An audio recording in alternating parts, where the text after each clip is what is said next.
So we're picking up in this third video with the search for peace and political stability.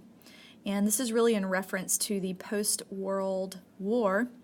And we're going to start with Germany and the Western powers. So to the Germans, the Treaty of Versailles was a harsh, dictated peace that needed to be either revised or done away with altogether as soon as possible. To the French, on the other hand, they believed that the massive reparations from Germany were necessary to rebuilding their economy, both to recover the costs of reconstruction in France and to ensure France's long-term security by suppressing German prosperity. The French began to feel a little bit differently as time went on because they recognized that the market represented by a healthy, prosperous Germany was essential to the British economy. And this was articulated by an English economist, John Maynard Keynes. And he denounced the Treaty of Versailles very eloquently at that. He warned that astronomical reparations and harsh economic measures would ultimately impoverish Germany, and it would encourage Bolshevism or communism, and it would definitely increase economic hardship in all countries because Germany was an essential part of the world market. And so, on top of that, the British were also suspicious of France's foreign policy and France's army, sort of questioning why they were so insistent upon Germany being punished like this. And so, as the French and the British leaders sort of drifted in different directions, an Allied Reparations Commission was held, and they announced in April 1921 that Germany had to pay the enormous sum of 132 billion gold marks. So this is $33 billion. And their annual installments, or what they would pay yearly, was 2.5 billion gold marks. And so the Weimar Republic made its first payment in 1921, but 1922 came around and they couldn't pay it. And so they proposed a moratorium or a suspension on the reparations for 3 years to help them build up their economy again. And the British were willing to accept that, but the French were not.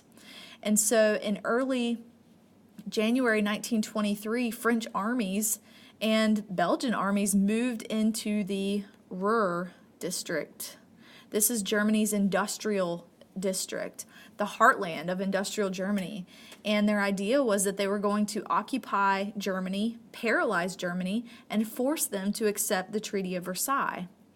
Well, there was a wave of patriotism in Germany at the time, and so the government said, you know what, you people in Ruhr, just stop working. Just passively resist the French occupation.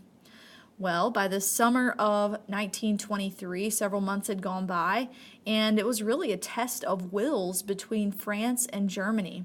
And it was paralyzing Germany and its economy to just passively wait it out.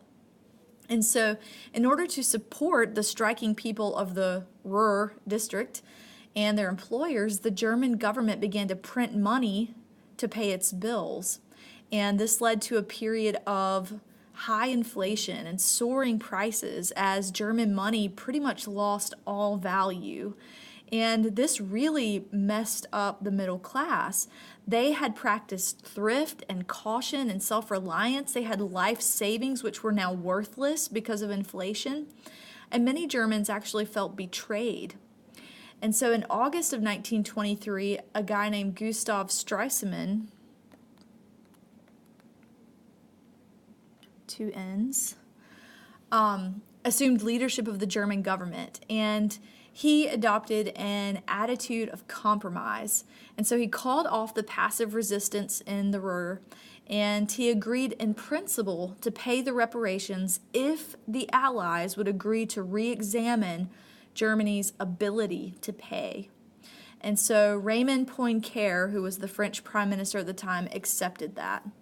And so in both France and Germany, power was beginning to pass to more moderate leaders who realized that a continued confrontation in the heartland of Germany was destructive. It was a no-win situation, and so they decided to give compromise and cooperation a try.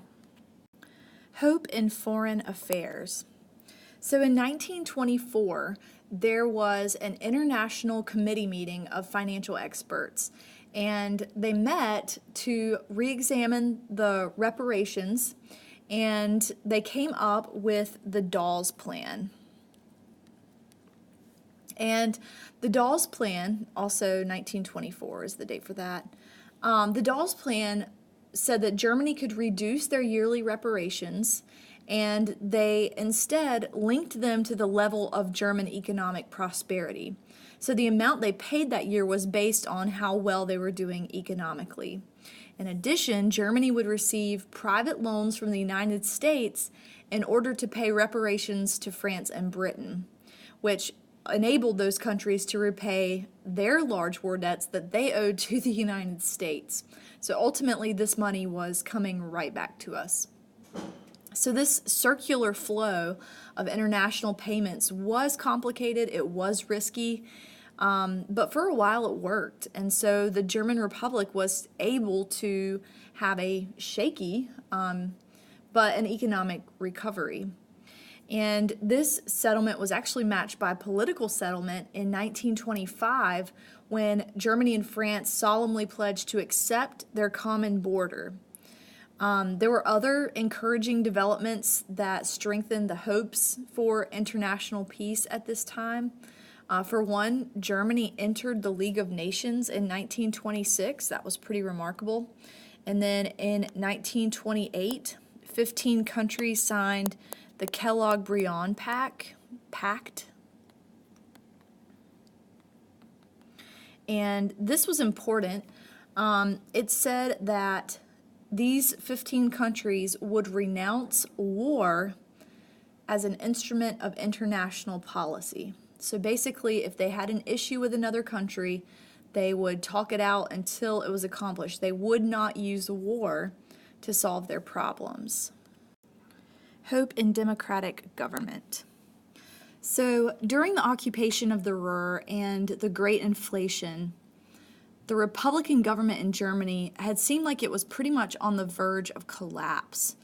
And this is when, in November 1923, an obscure politician named Adolf Hitler proclaimed a National Socialist Revolution. And his plot was easily crushed, and he was sentenced to prison, where he outlined his theories and his socialist revolution in his book Mein Kampf, or My Struggle. And so in 1828, this is 5 years after Hitler had been put in prison, his National Socialist Party had just an insignificant 12 seats in the Reichstag.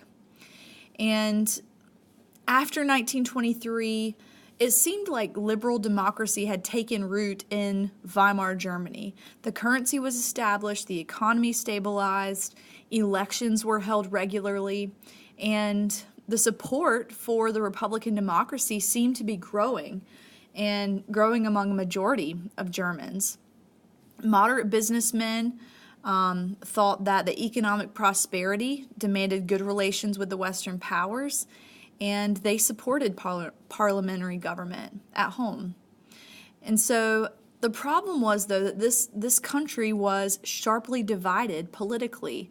You have on the right side, and in the army, nationalists and monarchists.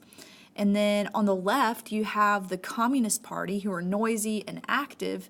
And in the middle, you have the non-revolutionary but socialist Social Democrats, who were supported by a majority of the working classes.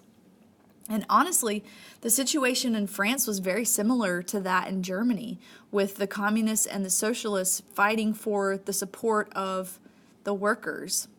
France's rebuilding of its northern region was very expensive, and it led to a large deficit and substantial inflation, and it caused a severe crisis as the franc fell to about 10% of its pre-war value.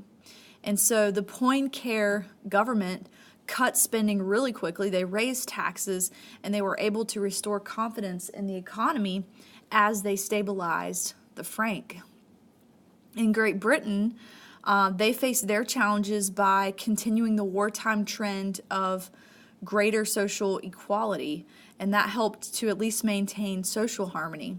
And so they addressed the problem of unemployment and provided unemployment benefits to those without jobs, and then even supplemented those payments with subsidized housing, medical care, and then increased old age pensions. And so these and other measures pretty much kept the living standards from seriously declining, and it did away with any class tensions that might arise in Great Britain. And in Great Britain, there was a new Labour Party, which replaced the Liberal Party as the main opposition to the Conservatives. And it reflected really the decline of old liberal ideals of competitive capitalism and limited government control and individual responsibility. Part of the reason that the Labour Party was so successful in Great Britain as they moved towards socialism was that they did it gradually, and they did it democratically through elections rather than mandates. So the middle classes weren't terrified as the working classes began to win new benefits. And so we'll go ahead and bring our video to an end there, and we'll pick up in the next video with the Great Depression.